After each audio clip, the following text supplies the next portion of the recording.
Halo teman-teman semuanya, kami dari kelompok 4 mata kuliah Psikologi Industri dan Organisasi akan memaparkan materi mengenai kepuasan kerja. Sebelum kita mulai, yuk kita kenalan dulu dengan anggota kelompok kami. Yang pertama ada Trisa Prita Islami, Saihul Mubarok, Anggita Galuh Utami, Iqbal Fajarola, Wahidah Utami, Dewi Handayani, Rinda Ratnajuwita, dan Hana Eka Pratiwi. Selanjutnya, mari kita simak penjelasan mengenai kepuasan kerja.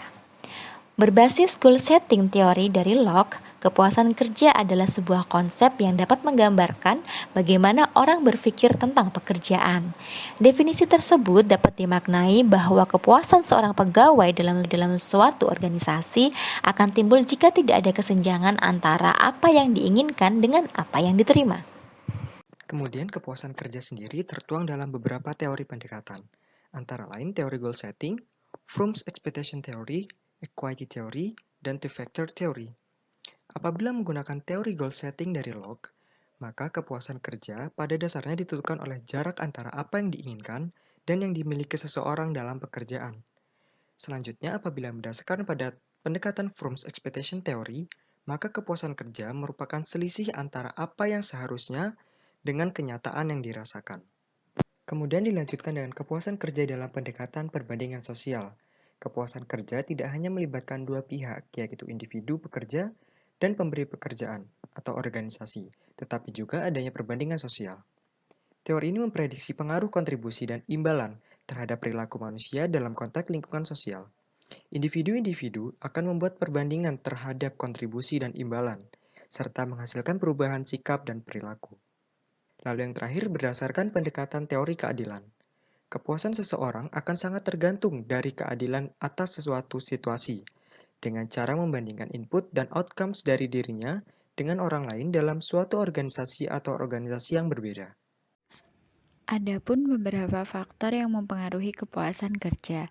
Yang pertama ada isi pekerjaan, di mana umpan balik pekerjaan terhadap pekerjaan itu sendiri merupakan faktor motivasi utama yang berhubungan dengan pekerjaan.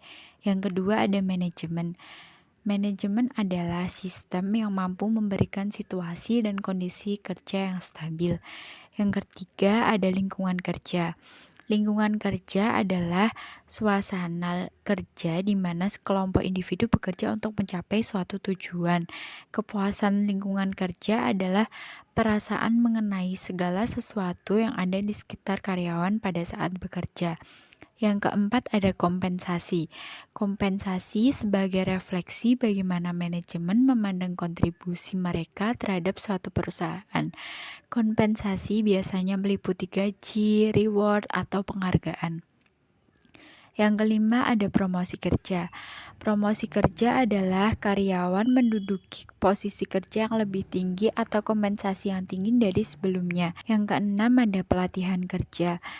Pelatihan diindikasikan dengan adanya efektivitas pelatihan atau seberapa jauh keberhasilan dari pelatihan karyawan. Terdapat sebuah kutipan dari Aaron Luritzen, "If you're not making much money doing what you hate, then break free, follow your dream, and be a writer for the same rate." Yang artinya, jika kamu tidak dapat menghasilkan banyak uang dari apa yang kamu benci, maka lepaskanlah, kejarlah mimpimu, dan jadilah penulis dengan bayaran yang sama. Lalu apa sih upaya yang bisa dilakukan dalam mencapai kepuasan kerja karyawan? Yang pertama, menerima saran dari karyawan jika memang dianggap baik dan relevan. Artinya, saat menjalankan pekerjaan, kadang karyawan menemukan suatu hal yang mungkin saja terselip pandangan perusahaan, di mana hal tersebut akan menjadi salah satu bentuk evaluasi yang membuat kinerja perusahaan menjadi lebih baik. Yang kedua, memberikan tanggung jawab sesuai dengan kemampuan yang dimiliki karyawan. Tujuannya untuk melihat potensi setiap karyawan yang nantinya dapat diberikan tanggung jawab pekerjaan sesuai dengan kemampuan mereka. Yang ketiga, perusahaan tidak membuat karyawan menjadi segan dalam memberikan pendapat. Dalam mencapai hal tersebut, perlu menciptakan lingkungan kerja di mana karyawan merasa tidak segan untuk mengeluarkan pendapat. Tujuannya agar karyawan bisa berpikir kritis dan kreatif dalam memberikan pendapat. Faktor lain yang juga mempengaruhi kepuasan kerja adalah kompensasi.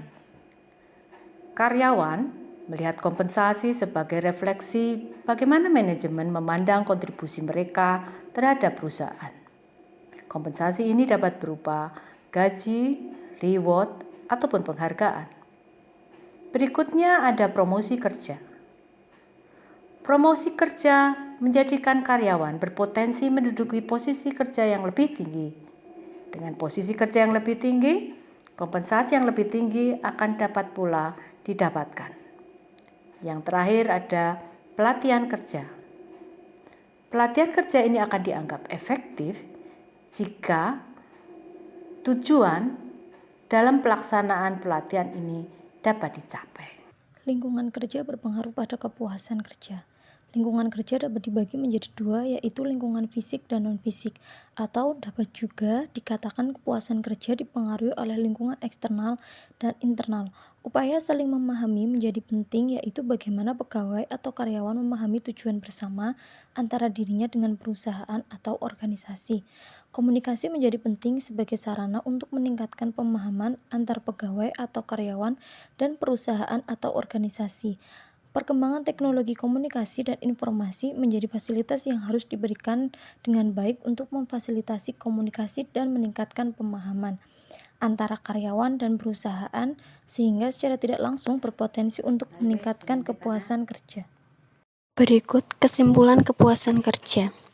Kepuasan kerja dipengaruhi oleh beberapa faktor seperti isi pekerjaan, otonomi, kejelasan peran, evaluasi kerja, manajemen, kompensasi, gaji, reward, lingkungan kerja, lingkungan fisik, hubungan karyawan dengan atasan, hubungan karyawan dengan rekan kerja, serta promosi dan pelatihan.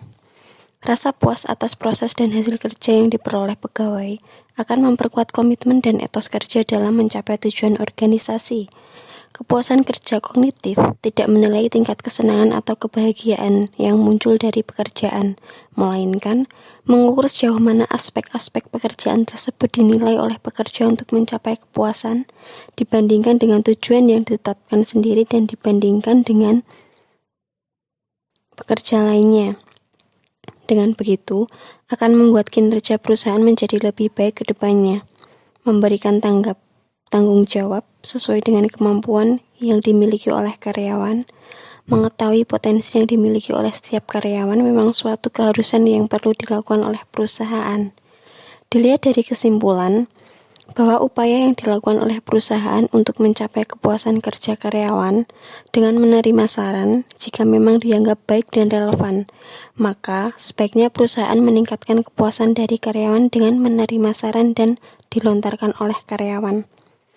Berikut referensi yang kita ambil dari materi. Cukup sampai di sini presentasi ini. Bila ada kesalahan mohon dimaafkan. Bila ada perasaan mohon diungkapkan. Sekian, terima kasih.